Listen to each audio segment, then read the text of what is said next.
आप देख रहे हैं सैन्य सारांश चैनल। हाय हेलो नमस्ते, स्वागत है आपका एक और नई वीडियो में। इस वीडियो में हम जानेंगे रूस यूक्रेन युद्ध के बारे में जितनी भी ताजा तरीन खबरें निकल कर आ पाई हैं बीते 24 घंटे के लिए। यानी आज हम बात कर रहे हैं इस वीडियो में 3 फरवरी 2026 के दिन की सारी अपडेट्स एक आसान भाषा में, हाँ, हम आपको देने की कोशिश करेंगे। और शुरुआत करते हैं हम राजधानी कीव से, क्योंकि यहाँ पर से कुछ दृश्य निकल कर आए थे, बहुत जरूरी दृश्य आप देख पाएंगे इसमें। राजधानी कीव और लगभग पूरे यूक्रेन में बहुत से ड्रोन हमले और मिसाइल हमले देखे गए थे, जिसके कारण यहाँ पर एनर्जी फैसिलिटीज को वापस से एक और बार नुकसान पहुंचाया गया है रशिया के द्वारा। हालांकि अमेरिकन राष्ट्रपति डोनाल्ड ट्रंप ने पुतिन को कहा था, मेरे ख्याल से शायद 2-3 दिन पहले, कि आप एक हफ्ते के लिए राजधानी कीव या यूक्रेन के किसी विशाल शहर में मिसाइल हमले ना करें। लेकिन पुतिन ने एक संदेश दिया है एक प्रकार से, कि जिस प्रकार से यूक्रेन हर बार करता था जब भी कोई शांति की कोशिश की जाती थी अमेरिका और रशिया के द्वारा, उसी समय यूक्रेन मिसाइल हमले और ड्रोन हमले किया करता था रूस के ऊपर। उसी तरीके की चीजें की गई है अब पुतिन के द्वारा, और ये संदेश दिया गया है यूक्रेन को एक प्रकार से कि केवल आप ये चीज नहीं कर सकते, हम भी ये चीज कर सकते हैं। और जो मुख्य टारगेट्स थे ये थर्मल पावर प्लांट्स थे, कि थर्मल पावर प्लांट यानी combined heat and power plant 5 इनकी अप्रोक्सीमेटली 4 इस्कंदर एम मिसाइल्स, इस पर हमला किया गया था। ये एक थर्मल पावर प्लांट है, थर्मल पावर प्लांट 5 करके इसका नाम है। ये इस पर इस्कंदर मिसाइल से हमला हुआ था। और ये रहा थर्मल पावर प्लांट 4, इस पर भी इस्कंदर मिसाइल्स के द्वारा हमला किया गया था, हाँ। और उत्तरी क्षेत्र में देखेंगे, ये रहा थर्मल पावर प्लांट 6, इस पर भी हमले हुए थे।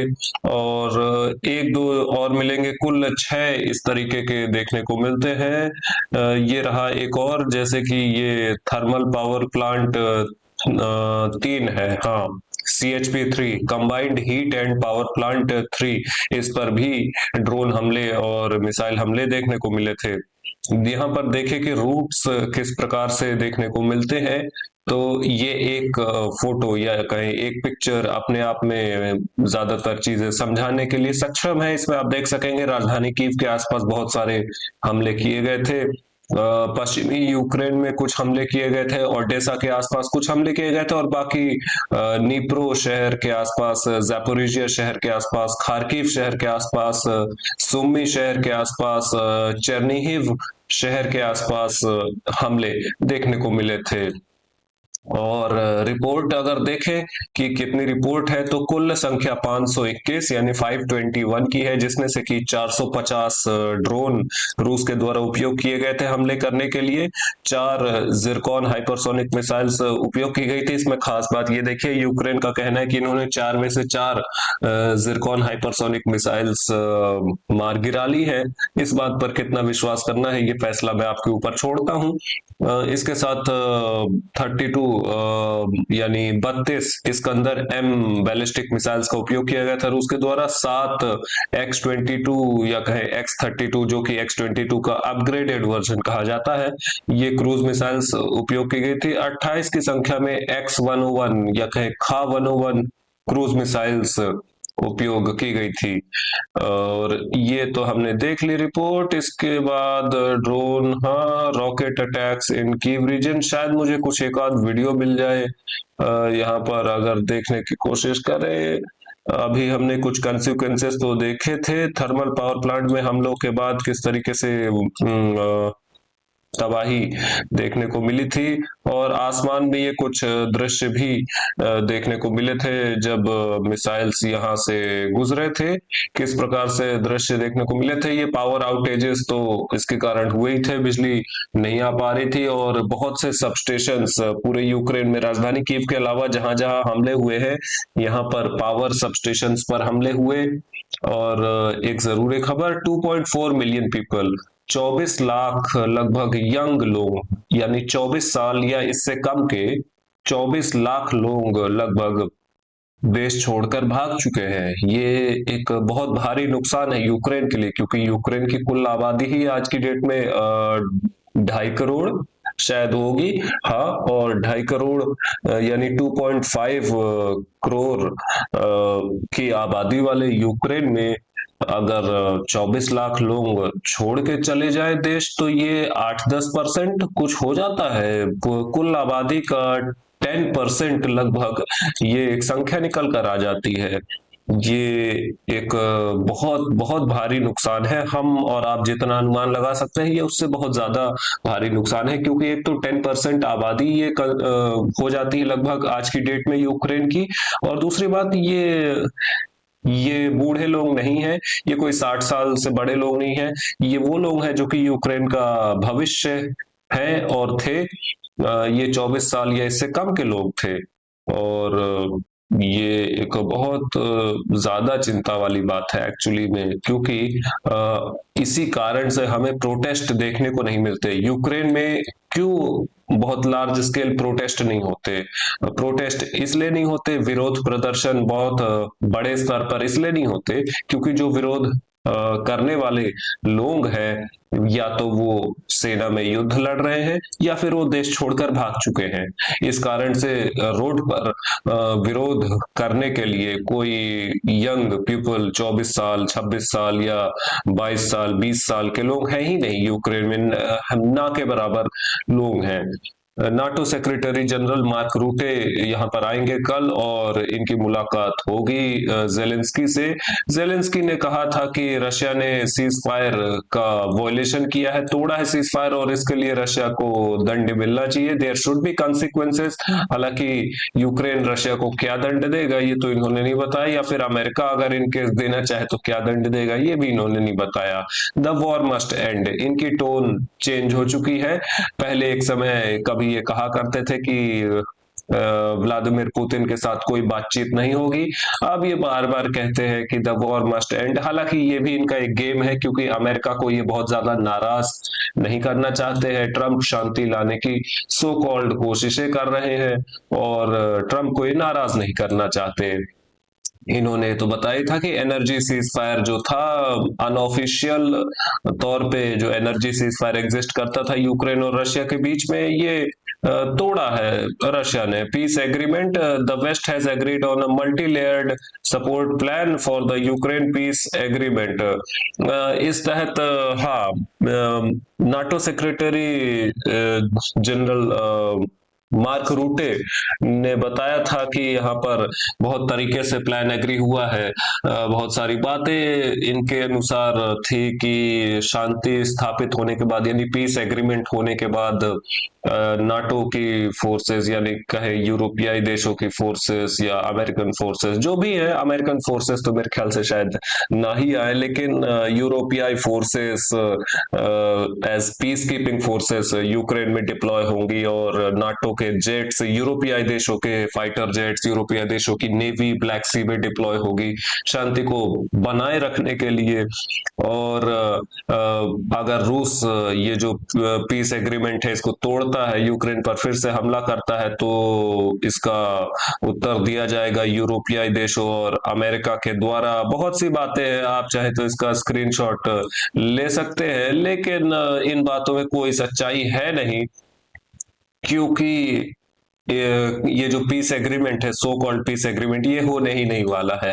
इसमें ये बात तो लिखी है, a coordinated response is envisaged within 24 hour, 24 घंटे के भीतर रिस्पॉन्स देगा नाटो अगर रूस ये पीस एग्रीमेंट तोड़ता है, जो कि अभी हुआ ही नहीं है और मेरे ख्याल से होने भी नहीं वाला है।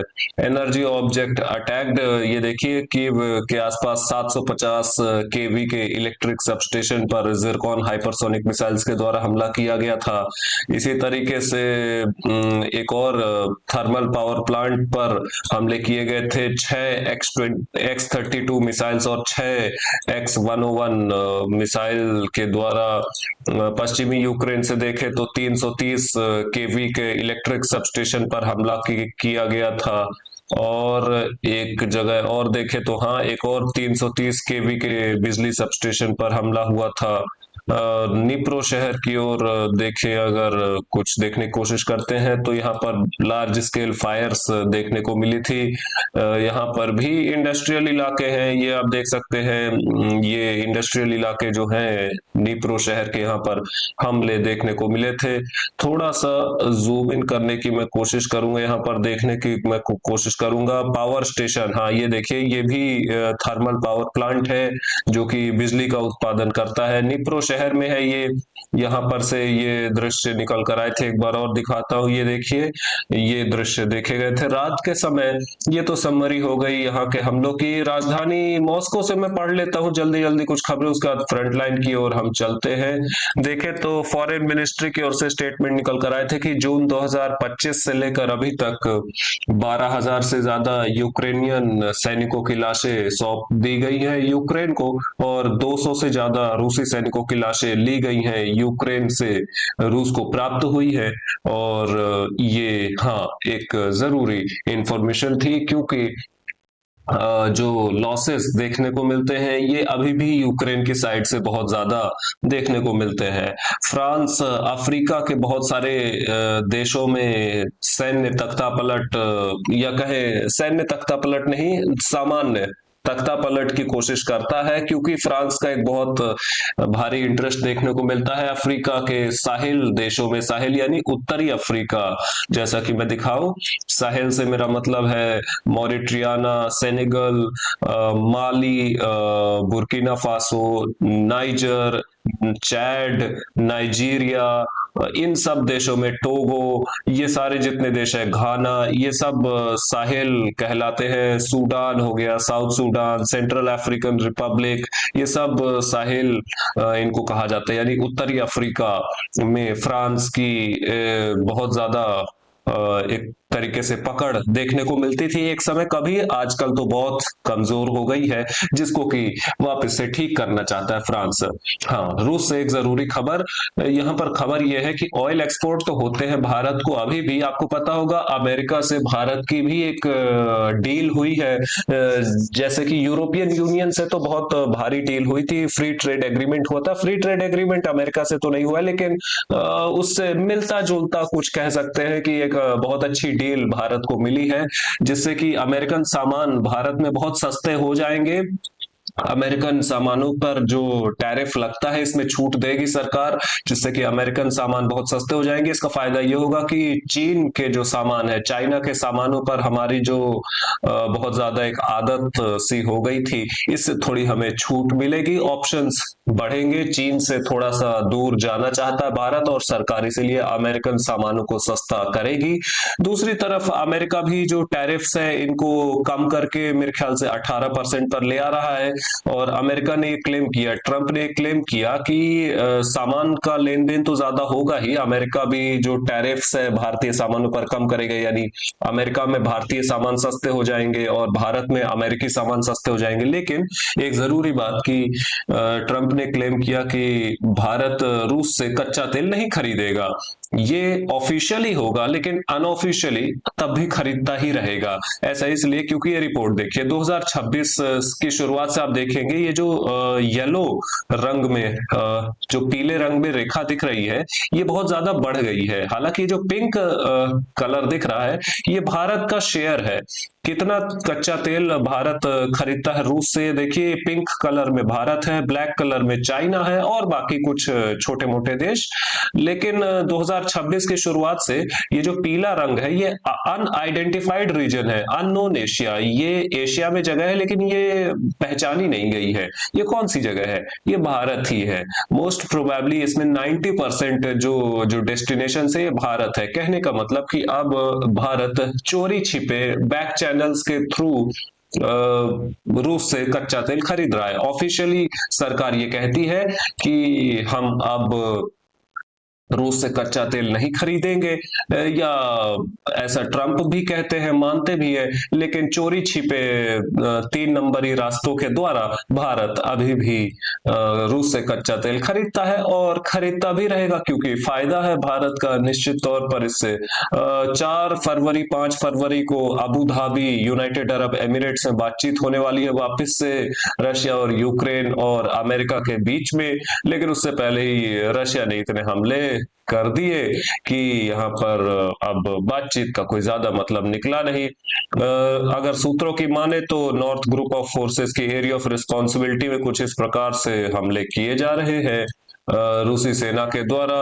और ये जो एक गांव आप देख पा रहे हैं, ये बेलगोरोड से लगा हुआ है, बेलगोरोड की सीमा से लगा हुआ है। यहाँ पर भी इस तरीके से हमले किए जा रहे हैं रूसी सेना के द्वारा, ये भी सूत्रों के द्वारा ये बताया गया था। इसके अतिरिक्त यहाँ पर कुछ खास नहीं है। ये मेरे ख्याल से कुर्स्क नहीं था ये, हाँ, ये बेलगोरोड राज्य की सीमा से ही ये दोनों इलाके लगे हुए थे। खार्किव फ्रंट लाइन में देखते हैं हम रिपोर्ट इस पे नॉर्थ ग्रुप ऑफ फोर्सेस की। हाँ, ये लोड हो चुकी है और इसमें बताया गया था कि 190 यूक्रेनियन सैनिक, 12 मोटार व्हीकल, 8 एम्यूनिशन डिपो, हाँ 8 एम्यूनिशन मटेरियल और फ्यूल डिपो, कुल 12 ऐसी जगह जहां पर सेना का सामान रखा जाता, गोला बारूद, ईंधन, ये सब रखा जाता है। यहाँ पर हमले किए गए थे और इनको तबाह किया गया था। एक और पावर प्लांट ये देखिए, हाँ ये खार्किव राज्य में है, इसकी हमने चर्चा नहीं की। ये खार्किव राज्य में एक और पावर प्लांट है जहां पर हमले किए गए थे इस्कंदर मिसाइल्स के द्वारा, और रात से ये फोटोज निकल कर आई थी जो कि आप देख सकते हैं। ये थर्मल पावर प्लांट खार्किव राज्य को बिजली सप्लाई करता था थोड़ी बहुत, लेकिन अब ये काम नहीं कर पा रहा है, इसको शट डाउन कर दिया गया है, जो कि सैटेलाइट फोटोज से पता चलता है कि अब ये शट डाउन है। लेकिन ये कब तक ठीक होगा इस बारे में अभी कुछ नहीं कहा जा सकता। कुपियांस्क फ्रंटलाइन में देखें जैपैट ग्रुप ऑफ फोर्सेस की रिपोर्ट, इसमें लिखा है 2 मैकेनाइज्ड ब्रिगेड्स, एक असॉल्ट ब्रिगेड और एक नेशनल गार्ड ब्रिगेड को नुकसान पहुंचाया गया था यहाँ पर जैपैट ग्रुप ऑफ फोर्सेस के द्वारा, और कुल नुकसान 180 यूक्रेनियन सैनिक, 2 armoured fighting vehicle, 14 motor vehicle, एक आर्टिलरी गन, 2 एम्यूनिशन डिपो, एक इलेक्ट्रॉनिक वॉरफेयर स्टेशन, ये सब तबाह किए गए थे। नीचे बढ़ते हुए हम देखेंगे स्लोवियांस्क फ्रंट लाइन के आसपास कुछ एक्टिविटी हमें तेज देखने को मिलती है। सूत्रों की माने तो यहाँ पर काफी एक्टिव है रूसी सेना और स्लोवियांस्क शहर की ओर जल्दी से जल्दी पहुंचना चाहती है। इसके लिए लिमान शहर पर कब्जा करना होगा, जो कि मेरे ख्याल से रूसी सेना जल्दी ही कर लेगी। ये ऑपरेशन तेजी से चल रहा है, इसी वजह से इसके ज्यादा वीडियो सबूत निकल कर आ नहीं पा रहे हैं, लेकिन जैसे ही कुछ ब्रेक थ्रू होगा, रूसी सेना को बहुत बड़ी सफलता मिलेगी लिमान शहर में, वैसे ही इसके अपडेट्स भी निकल कर आना शुरू हो जाएंगे। कॉन्स्टेंटिनोव शहर के आसपास ड्रोन स्ट्राइक्स तो बहुत सारी देखने को मिलती हैं। लॉजिस्टिक्स, यूक्रेनियन सेना के लॉजिस्टिक्स को नुकसान पहुंचाया गया था। और रिपोर्ट की बात करें तो 2 मैकेनाइज्ड ब्रिगेड्स, एक मोटराइज्ड इन्फेंट्री ब्रिगेड, एक एयर मोबाइल ब्रिगेड, एक असॉल्ट ब्रिगेड को नुकसान पहुंचाया गया था यूक्रेनियन सेना की युग ग्रुप ऑफ फोर्सेस रूसी सेना के द्वारा। और युग ग्रुप ऑफ फोर्सेस रूसी सेना की एरिया ऑफ रिस्पॉन्सिबिलिटी में बीते 24 घंटे में कुल नुकसान जो यूक्रेन को पहुंचाए गए थे, ये थे 135 यूक्रेनियन सैनिक, 2 टैंक, हाँ 2 tank, 4 American made armoured vehicles, 13 motor vehicles, 13, और 3 आर्टिलरी गन, हाँ, और 2 एम्यूनिशन डिपो जहां पर सेना का जो गोला बारूद है ये स्टोर किया जाता है। एक छोटी सी सफलता, ये गांव जो आप देख पा रहे हैं ये पूरी तरीके से आ चुका है रूसी सेना के नियंत्रण में। 18+ वीडियो है, जिस कारण से इसको दिखाया नहीं जा सकता सही तरीके से यूट्यूब पर। और आगे देखेंगे तो हम देखने को मिलता है पक्रोव्स्क के आसपास रिपोर्ट हमें मिल जाती है सेंटर ग्रुप ऑफ फोर्सेस की। इसमें बीते 24 घंटे के नुकसान दिए गए हैं। इसमें जिक्र है 3 मैकेनाइज्ड ब्रिगेड्स का और हाँ, दो जैगर ब्रिगेड्स का, एक एयर मोबाइल ब्रिगेड का, एक एयर असॉल्ट ब्रिगेड का, एक असॉल्ट रेजिमेंट का, और एक मरीन ब्रिगेड का, और तीन नेशनल गार्ड ब्रिगेड का। हाँ, और कुल नुकसान जो कि सेंटर ग्रुप ऑफ फोर्सेस रूसी सेना ने यूक्रेन को पहुंचाए थे, वो थे 385 यूक्रेनियन सैनिक, तीन आर्मर्ड फाइटिंग व्हीकल, छह मोर्टार व्हीकल और दो आर्टिलरी गन। ये सब देखने को मिला है। और इसके बाद हम बढ़े सीधे वॉस्को ग्रुप ऑफ फोर्सेस के एरिया ऑफ रिस्पॉन्सिबिलिटी में हम आ गए। यहाँ पर देखेंगे तो हमें देखने को मिलता है दो मैकेनाइज्ड ब्रिगेड्स, चार असॉल्ट रेजिमेंट्स को नुकसान पहुंचाया गया था बीते 24 घंटे में, और 420 यूक्रेनियन सैनिक, दो armoured fighting vehicle, 26 motor vehicle, दो एम्यूनिशन डिपो, ये सब तबाह किए गए थे। और इसके अतिरिक्त कुछ खास आज के लिए अपडेट था नहीं यहाँ पर। लास्ट में नीपर ग्रुप ऑफ फोर्सेस की रिपोर्ट, इसमें 65 यूक्रेनियन सैनिक, एक armoured fighting vehicle, 7 mortar vehicle, दो आर्टिलरी गन, एक अमेरिकन मेड आर्टिलरी सिस्टम, चार इलेक्ट्रॉनिक वॉरफेयर स्टेशन, ये सब तबाह किए गए थे। ये तो हो गई रिपोर्ट। इसके अलावा हाँ, अमेरिकन रिकॉनेसेंस ड्रोन ब्लैक सी में यहाँ पर ऑपरेट कर रहे थे। और इसके अतिरिक्त ईरान में अगर मैं कुछ देखने की कोशिश करूं तो यहाँ पर बहुत सारे स्टेटमेंट्स निकल कर आते रहते हैं अलग अलग ऑफिशियल्स के द्वारा, लेकिन इनमें कोई खास बात है नहीं ज्यादा। आईएसआईएस आतंकी संगठन के जो कैदी सीरिया में रहते थे, इनको बंद करके रखा गया था। कभी सीरियन डेमोक्रेटिक फोर्सेस के द्वारा इनको ट्रांसफर कर दिया गया है इराक में, और इनके इराक आ जाने के बाद इनकी इन्वेस्टिगेशन चालू कर दी गई है इराकी सरकार के द्वारा। और इसके अलावा तो मेरे ख्याल से ज्यादा कुछ खास है नहीं। एक खबर लास्ट में एक दो दिखा देता हूं कि अमेरिका ने कितना क्या सैन्य सामान लाद दिया है ईरान के आसपास युद्ध की शुरुआत करने के लिए।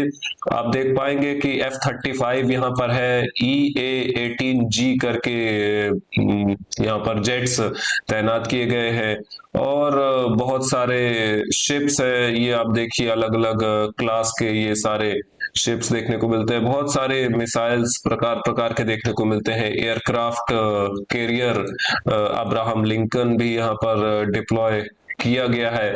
16 जनवरी से लेकर आज तक में 100 से ज्यादा C-17A ट्रांसपोर्ट जेट्स के द्वारा फ्लाइट्स देखने को मिली है, जो कि एयर डिफेंस सिस्टम्स को ला रही है यहाँ पर कतर के लिए, बहरीन के लिए, सऊदी के लिए, यूनाइटेड अरब एमिरेट्स के लिए, जॉर्डन के लिए।